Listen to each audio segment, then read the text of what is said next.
Welcome to the Financial Planning for Canadian Business Owners podcast. You will hear about industry insights with award-winning financial planner and entrepreneur Jason Pereira. Through the interviews with different experts with their stories and advice, you will learn how you can navigate the challenges of being an entrepreneur, plan for success, and make the most of your business and life. And now, your host, Jason Pereira. Welcome. Today on the show, I have Richard Parker. Richard is the owner of Diomo Corporation, and I brought him on specifically to talk about his work around helping people sell businesses, and specifically his book or his entire framework on things that sellers won't tell you. So understanding what is happening or questions to ask when buying a business. And with that, here's my interview with Richard. Richard, thanks for being on. Thank you. I appreciate being here. So Richard Parker, tell us a little bit about what it is you do. My main role is I help people acquire businesses, and specifically in the lower market, which is defined as Main Street USA, right up to businesses that are generating around $10 million in revenue. And I work with individual buyers through education and advisory. And I do some sell-side work as well, but much more so on a limited basis. Okay, excellent. Let's talk about basically the topic of the day with you, which is essentially from an M&A standpoint, and I've done many podcasts on M&A, but the approach that we wanted to take with this one was around what you've written about, which is the things that sellers aren't going to tell you. And this is not about malice necessarily. Sometimes it's ignorance or oversight. As a buyer, the questions you're asking about this company are incredibly important because you do not have line of sight. You're basically trying to figure everything out from disclosures, conversations, whatever else it is. So knowing where to start and what to ask is basically difficult for the uninitiated. So talk to me about, let's start going through them. We don't have to go through all 10. Let's go through the big ones. What is the biggest thing that a seller's not telling you that you need to be aware of as a buyer? There are a couple of them. Certainly, we have a top 10, but amongst those, putting into a little bit of hierarchy, is what is very typical is what does the business look like in the future? Meaning their perception. No one knows that particular business better than the seller. The goal of the buyer is to try to get close to that. And as you pointed out, there's a lot of work involved with that. But as far as a hands-on feel for what the business looks like, what the future looks like, oftentimes even it doesn't mean it's dismal just because of the fact they're selling, and the quite opposite holds true. So that shouldn't be a consideration. But when we talk about what the future looks like, it's critically important for a buyer who is acquiring a business that, assuming all things remain status quo, they want to know that the business is going to continue in the future as it did in the most recent past. In other words, the way I like to term it is growth is very sexy, but stability provides value. And so you want to make sure that as a buyer, when you take it over, that it's going to remain stable. And so digging into what the future is going to look like to the best of the knowledge of the seller is what you really have to uncover. And that includes, for example, let's talk about a business, a non-retail business, so something that's distribution, manufacturing, et cetera, business services, where there may be some client concentration issues. The overarching theme is, are customers going to continue to buy from you? Is the seller the entire business? And so what happens in businesses where the clients, for example, recognize or acknowledge the business being the seller themselves? Will customers continue to buy from you? Will employees remain on board? Suppliers continue to supply you. And just because you're taking over an existing business doesn't mean all of that or any of that is going to happen. And so if a seller knows that there's an issue related to a particular customer, are they going to disclose that? They don't have to unless you ask them. There's certain things that they have to disclose materially, legally, environmentally, et cetera. But those more granular points are not a requirement as far as disclosing materially unless you ask them. So at the top of the list is certainly, for me, what does that business look like according to the seller, and what is it that he or she will or will not disclose? Excellent. All right. So let's talk about what it is they are not going to disclose. Like I said at the beginning of this, it's not necessarily malice. Yes, correct. It's not even ignorance. It's just basically to them, it's normal, right? It's familiarity in a lot of cases. So give me some examples of things that might be familiar to the manager, to the owner, and would be material to the buyer, but the buyer wouldn't necessarily think to even bring it up. Great question, because there's a few very clear examples. One, is what I touched on earlier, customer concentration. And you see this so frequently. You own a business, you've been running it for 15 years, you have two clients that you have a wonderful relationship, professionally, may even be personal as well. They represent a disproportionate percentage of the business, 50, 60% of the business, which is quite common in smaller businesses. And the seller doesn't lose sleep over it. None whatsoever, because they're very comfortable. That relationship is ongoing. They're fine with it. So they look at that. They don't feel it's a threat to the business. But you come in as a new buyer, or you're looking at it as a buyer, that's a massive risk. And there's ways to solve for it potentially, but that is a massive risk of something that they typically would not disclose. Similarly, on the supplier side. Or the way I like to phrase it to try to get to the bottom of this with a seller is, what keeps you up at night about the business? And try to uncover some of those issues, because whatever keeps a seller up at night about their business is going to keep a buyer up at night to the power of 10, because a seller has some level of comfort with them. But to an outsider, for a seller, it might be an incident, but to a buyer, it could be catastrophic. So certainly related to the supplier side, there could be issues related to competition, where there's word in the street that so-and-so is going bankrupt, or so-and-so is buying another company, or another company is coming into the area, or there's a company that has a competing product that's taking out more market share, or there's shrinkage in margins because it's becoming tighter as far as cost of the goods are going up, as we've seen in many businesses, yet you can't translate that into a price increase. Now, some of that could become apparent in the financial statements, but not all of it. Yep. Let's go back to client to concentration to start. And there's other aspects of this too. It's not unusual for a lot of these smaller businesses. It might be big business to the small business, but it might be small business to the big business that they're dealing with.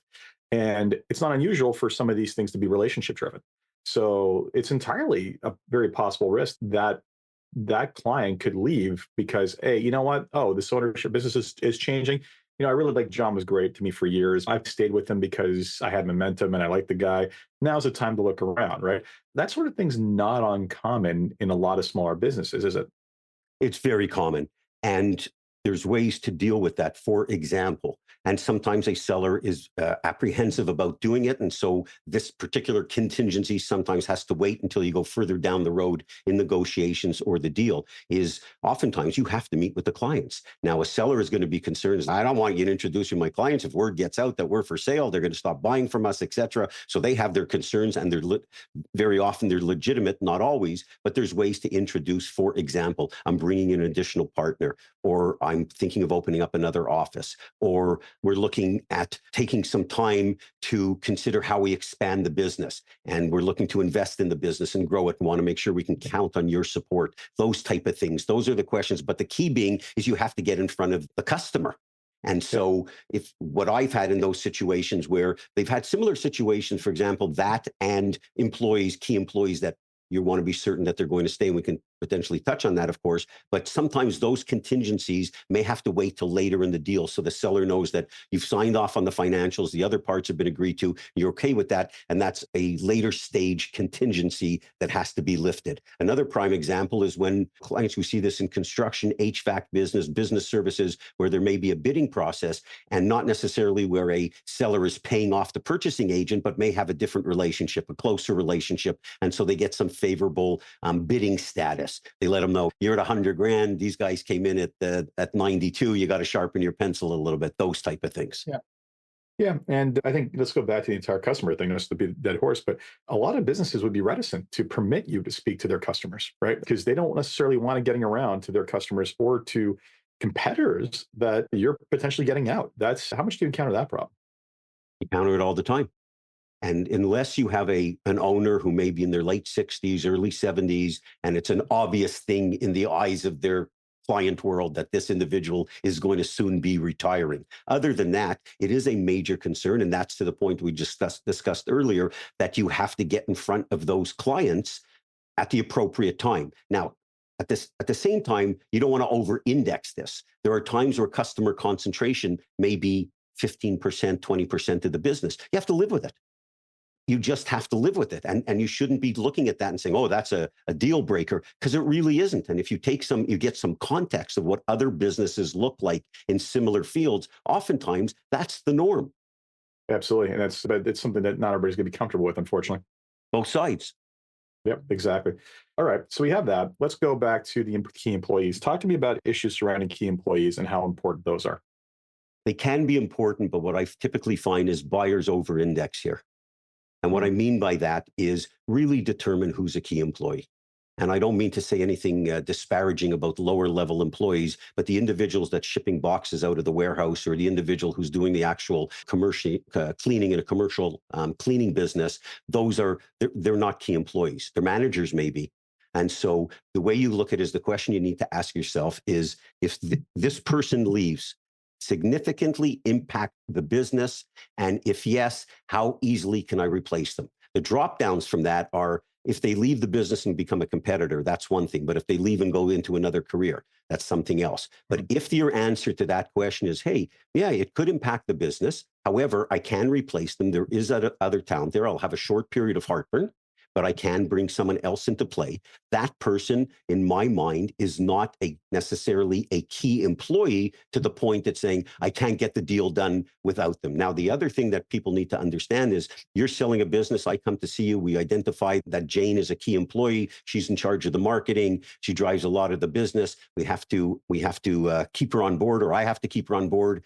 And I say to you, I need an employment contract with Jane because I want to make sure that she's staying on board. And you say, yeah, that's no problem. We'll just include that in the deal, which is a common thing that sellers may throw out. But buyers have to remember, you can't bind Jane. Jane can bind Jane. Jane can bind Jane. Jane can bind Jane. And only Jane can bind Jane. And so meeting with Jane is critical. And again, it would be similar to the customer concentration issue, where you may have to have that as a later contingency. So you completed the financial review and say, oh, yes, Mr. or Mrs. Seller, the numbers pan out. I'm cool with the valuation and the deal terms that we've agreed to. And now it's time to meet with Jane, or now it's time to meet with the customers. Okay. Okay. We've talked about a bunch of stuff. So we talked about the employees and the clients. What else should we be looking at when looking to buy a business? When we talk about some of the things that a seller won't disclose, we can talk about that for a second, is how easy or difficult it is to run. And you see this more often than not in the lower end, where they'll paint the picture like this is as easy to run as a lemonade stand. And a buyer, it's so important for a buyer to dig into this early on, because where businesses fail, or where buyers fail to complete transactions, and the numbers in this industry are dismal, the amount of buyers who never complete a transaction, is because they never align their skill set with the business, and they take a seller's word for it. As crazy as that sounds, because you see it quite frequently, that the business is easy to run. It may be easy to run for the individual who has the right skills to run it, but it's certainly not going to be easy to run for someone who doesn't possess the correct skills, the exact correct skills, not skills, perfectly aligned. And so buyers, they go off the reservation very quickly, because what happens is, and it's one of the 10 commandments that we talk about in our course, which is fall in love with the profit and not the product. And what happens, what I mean by that is, as buyers start to look at this, they start thinking, well, oh, this is a wonderful product and all the wonderful things that I could do with this business and how I can grow with this business. And they start to hallucinate and get delusional about what the future looks like. And they've taken their eye off the ball about the profit piece, the P piece. That's critically important. And am I the right individual to keep driving the revenues and profits of that business? Because when you start to fall in love with the product, you end up becoming reckless with all the other deal points that you need to address. As I often tell people, when it comes to negotiating, the first thing they got to come to terms with is that you have to walk in everything ready to walk away. Otherwise, you will make foolish decisions, again, falling in love with the product or the business or whatever else it is. And that could lead you down the path to destruction, unfortunately. Oh, absolutely. And what happens is, when you start to fall in love with it, you start to see what the business can do, and you mentally start counting your money of all the things with these wonderful initiatives. And very often it's easy to start looking at a business saying, okay, this business has been on cruise control for a while. The seller hasn't put in new initiatives. I'm going to do this and this, but you have no clue, because at that point you're a dumb shit, pardon my French. You have no idea what you're doing. So you don't know if any of those initiatives work. The seller may have tried them. And the reality is, how do you even know if those things make sense until you have the guts of the business in your belly? And so being able to walk, one of the disciplines that people need to have, to your point, which is so spot on, is you never allow yourself to start making dumb decisions or any decisions strictly because of the amount of time you've put into the deal. So you have these combination of emotion and logic throughout the process. The seller starts off emotionally, the buyer starts off logically. The buyer's looking at this from a financial standpoint, bettering my life standpoint, those type of things. The seller looks at this from emotionally, and here's how much money I'm going to get into my pocket. And then what happens once those lines start to blur and the seller becomes logical and the buyer becomes emotional, buyer gets in trouble. Absolutely. Absolutely. All right. So we covered that stuff. What else we got? Because we got 10. I think we've covered a good 5 or 6 thus far. Where are we? I think when we talk about terms is very important, where a seller, the first thing is we want all cash. Yeah, you and everybody else. Everybody wants cash. Yes. Everybody wants cash. I want top dollar and no risk. Yeah, I want all cash. And it's one of those, I'll tell you what's not happening, that. Yeah. Buyers need. Well, no, it can. It can, yeah, with a big discount. Very low price. With a big discount. And exactly that. And so buyers going into this should understand something. And I hear this quite frequently. And I did this boot camp for a group of cohorts or individuals that are being sponsored to acquire businesses. And I did about 9 hours of education with them. And we got into this discussion about win. And my take on win in these transactions, win sounds fantastic, but it's completely delusional as it relates to these transactions, because the buyer assumes the greatest part of the risk in these deals. And so the philosophy has to be buyer wins, seller is reasonably happy. And so when it comes to the deal terms, they'll tell you what they're thinking of, and deal terms have to be worked. And there's the easiest way to work deal terms to understand what's true or what the seller is willing to accept is putting in an offer. And that's when you can find the seller hot buttons, whether it be the down payment, whether it be the continuation of the business, whether it be how much you're thinking about investing in the business, whether or not they're carrying a note, what size note they're going to be carrying. And buyers need to start getting very comfortable with making offers. And this is even more applicable in the lower market. I'm starting to see a lot more of it now in the higher end or institutional, is you got to get comfortable with making offers. You can't keep dancing. At some point, you got to start buying furniture and rent an apartment together. And so putting in an offer is really the only way that you can find out and get great clarity on what are the seller's hot buttons related to the deal terms. Yeah, and it's not just price. We start getting to things like escrow amounts or basically like financing terms or liability clauses, like basically indemnity. Those types of things. Everybody wants a nice cash and walk and no obligation deal at the maximum price available. Either you're finding the world's biggest idiot to buy your business that way, and usually there's a lack correlation between people who basically are buying businesses and the world's biggest idiots, or you're basically going to have to acquiesce on those terms. You're going to have to acquiesce. And the reality is sometimes it just takes a little bit of pain and time. In other words, to be able to walk from a deal so a seller can understand that no one's beating down a path to the door to buy their business at the price and terms that they think it is, that it's worth. And so the points that you raise related to all these other components to the deal, whether relate to purchase price allocation, reps and warranties, liability, escrow, et cetera. Those are all negotiated. You can deal with all of those. Sometimes they get a little contentious. And so you got to deal those one by one. What the seller thinks, oftentimes they need to speak to their advisor, what deals look like. But most importantly, often a buyer needs to just take a step back and say, you know what, here's what I'm prepared to pay. And that's the end of it. And have the discipline to let the seller, especially when you know what you're doing, you understand what the market's going to bear, because the market dictates these things to a large extent. And your point about the correlation between who's walking in with a lot of cash and idiots is very appropriate, because the very sharp people are the ones with a lot of cash, not the idiots typically. And making sure that people understand that the deal terms go far beyond what is the purchase price? What are the deal terms as far as cash down, any seller note, et cetera? There's a lot of them. Some of them are outside the scope of the buyer and their accountants or attorney take over, but certainly are all things that you have to get into. Each one, there's a buyer's perspective, a seller's perspective, and you've got to negotiate in good terms. And I found when you can establish a meaningful relationship with the seller, and that the buyer and seller start to trust each other, and the buyer wants to buy and the seller wants to sell, you can't stop them from getting a deal done. Agreed. And it's interesting because sometimes them accepting it, I think of 2 lines I've used in the past, or the 2 things I've seen in the past. One, when it was like, I just want to sell for the maximum price for cash and walk away from this thing. It's great. So you're selling for the minimum price for cash and walking away from this thing. I rephrase the entire thing. You basically get to understand that. And the second one always comes down to sometimes the walking away thing. that might be a slow process for them to finally wake up to the fact that they're delusional about the thing. I think about one case I saw where valuation was done.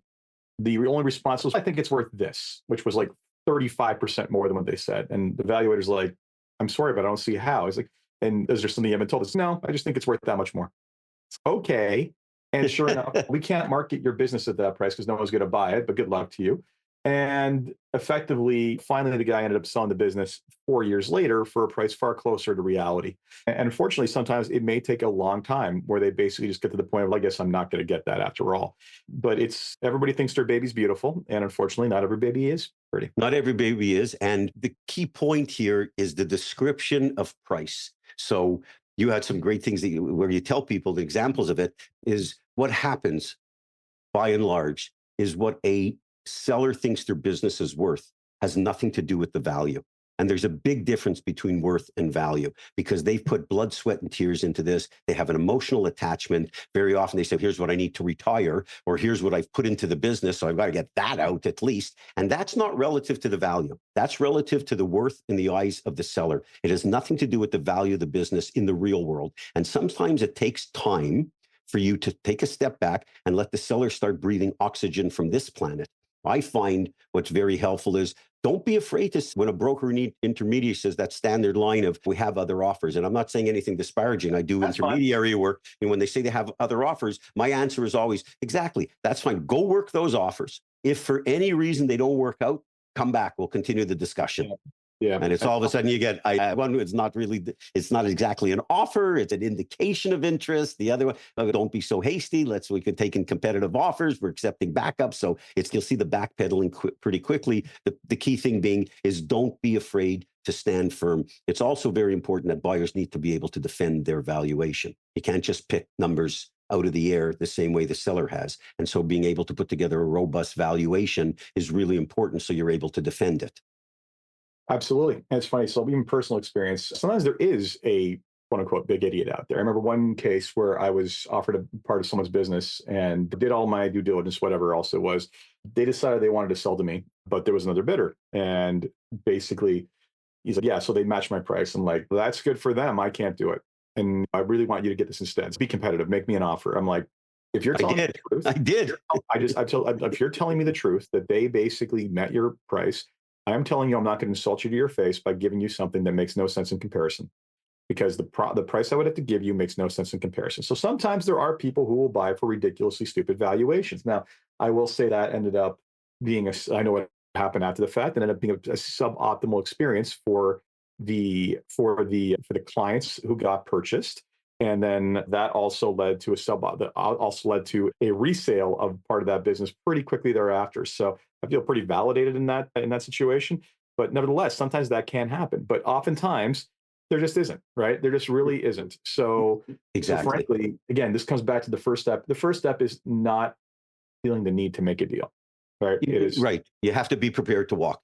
And in some cases, you have to be prepared to run as you find out some of the things that are inherent with the business. But yes, you've got to be disciplined. You've got to be in approach. But I think it's important at the same time for when we're discussing this topic is while we said you want to be logical, you've got to be disciplined, et cetera. At the same time, you can't be nuts, meaning you have to be prepared to pay a premium or bump up your price a little bit when the business makes sense. You can't get so locked into saying, I'm not paying a penny over this, when all of the other pieces of the business make sense. In other words, it's the right business for you. There are growth opportunities from your expertise that you can take this business, run it effectively. It's going to provide you with the income and the return that you're looking for. You're going to be able to improve the lives of others. You recognize, because businesses are sold at a multiple, that every dollar of value that you add to the business, you're going to get a multiple of that when the time comes to exit. And so when all of the benefits, even though this is a little bit more philosophical or emotional, but when all of those benefits line up and they make sense, you have to be prepared to bump up your price a little bit, because it's too crazy to walk. And good businesses are hard to find. And sometimes people get so locked into evaluation. It's where you see in the negotiation where people draw a line in the sand. And it's just a dumb negotiating tactic unless it's something that's so critical. You don't want to be drawing lines in the sand. It's okay to address red flags, but that deal breaker line in the sand mentality, too hard ass, it rarely works. Plus, the thing is how many small business deals, especially in this segment of the market we're talking about, how many of them are like essentially vitally critical to the buyer? Or the buyer is going to basically tie up something so big that like effectively, that the upside of that purchase is so big that it would be, I need to pay a massive price and premium to do it. More often than not, all you got to do is insult the person. You don't like, there really is very little leverage that can be exercised by the buyer other than saying no.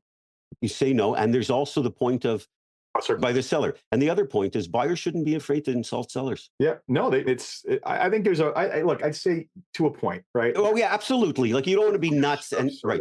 Whereas I remember a negotiation where someone was like, if you don't ask, you don't get. I said, stop right there. Yeah, absolutely wrong. Insult, then what you're going to get in return is something you weren't bargaining for. Yeah, so, backhander.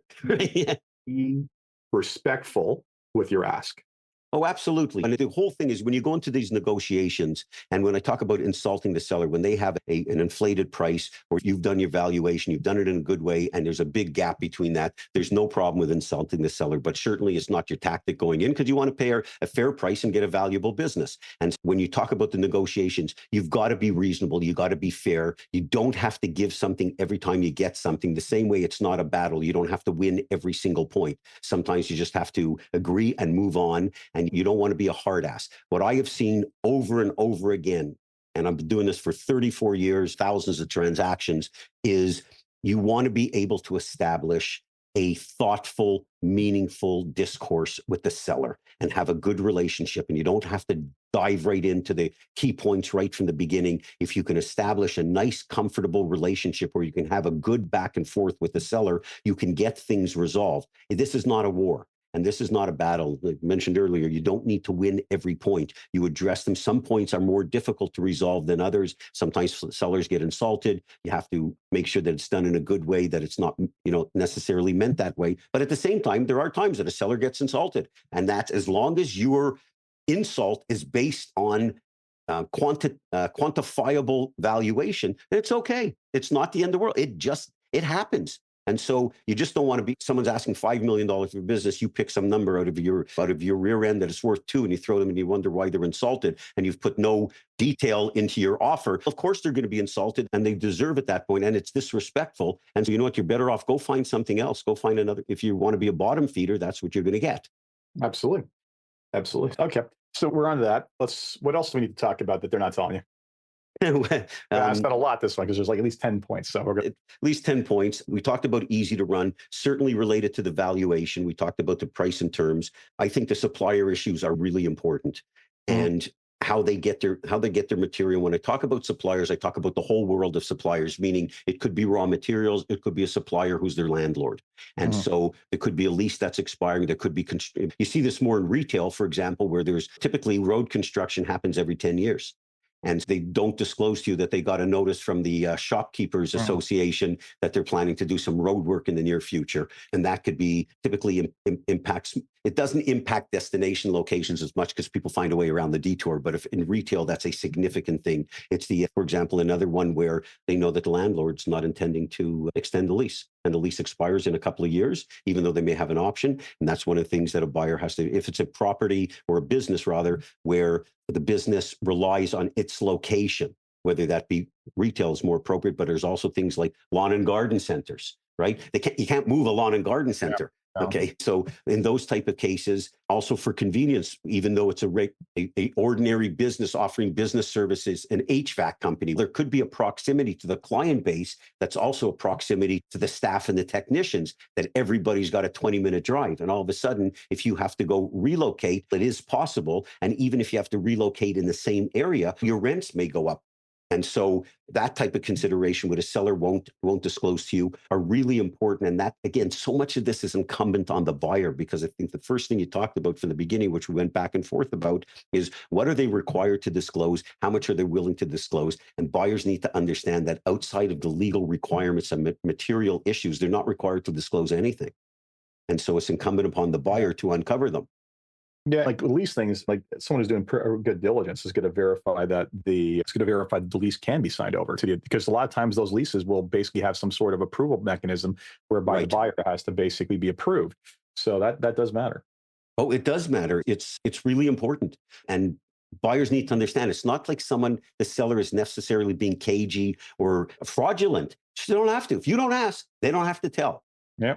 Or they may not, it's just not top of mind. They signed the lease 10 years ago. The thing renewed once. They didn't look at it twice. And that's that. They don't even think about it. It's one of those things. It's not keeping them up at night. So, Yeah.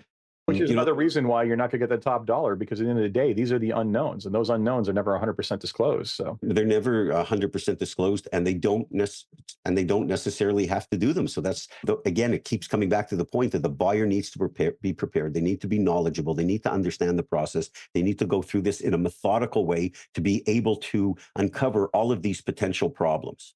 And problems. And the other thing is, what may be a problem to a buyer we touched upon it earlier. It may not be a problem in the eyes of a seller. I think it's one of our reports, and secret number 10 is what's lurking in the shadows.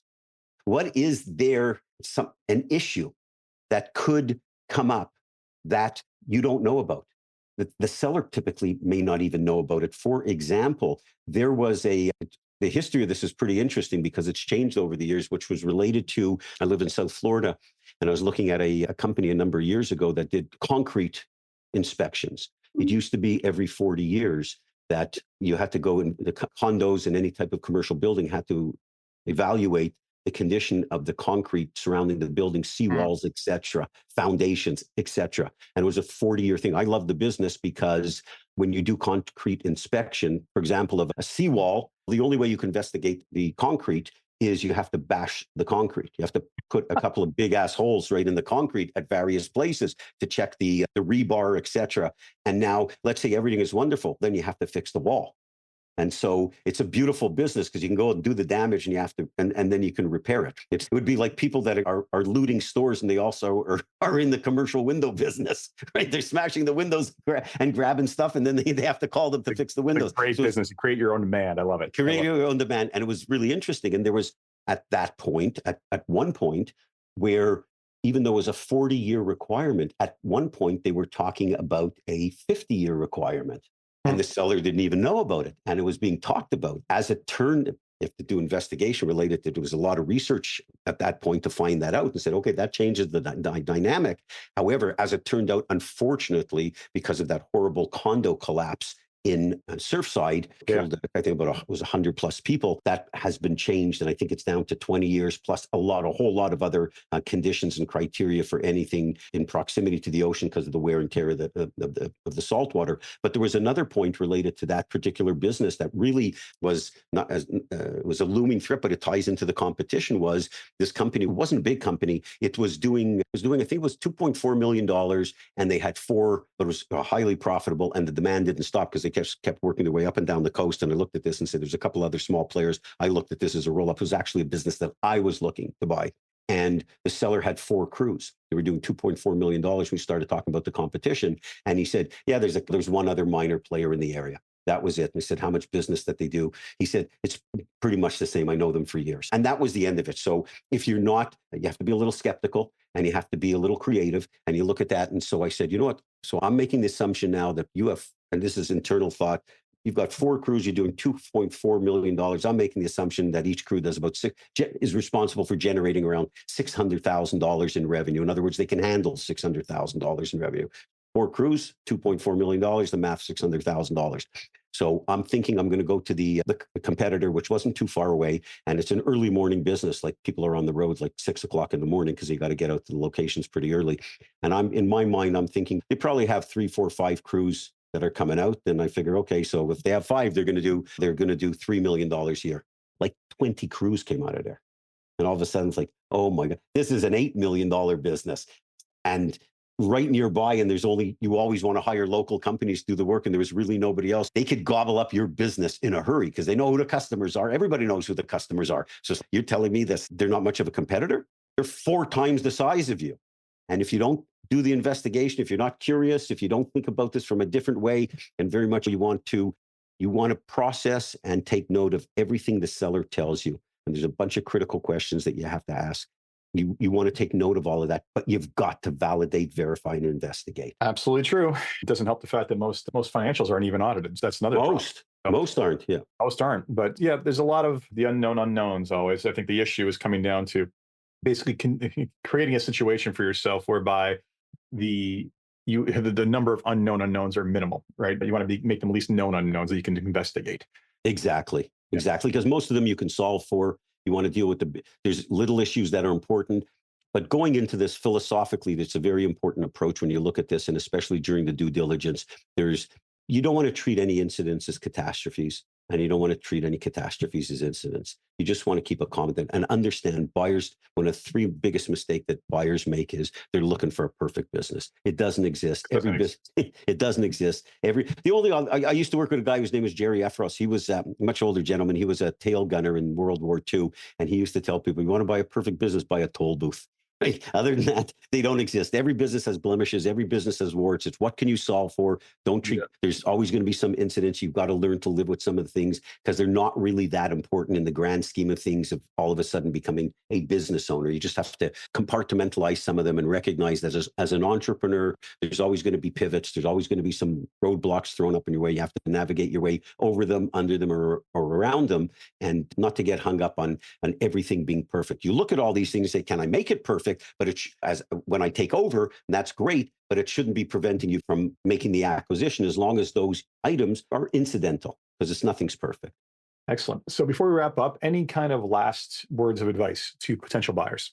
For potential buyers, going through the laundry list of things where they make a mistake is they definitely want to ramp up their knowledge and be comfortable with the process. That's critically important because you have to learn as much about this as possible. Most buyers are first-time buyers, and there's no other purchase that you've made in your lifetime that remotely resembles the purchase of a business. People's first inclinations related to real estate, nothing could be further from the truth. This is hundreds of moving parts potentially, and so you're ramping up your knowledge is critically important. The second piece would be making sure that you get really well in tune with what type of business is right for you, because whatever it is that you do best has to be the single most important driving factor of the revenue and profits of any business you consider purchasing.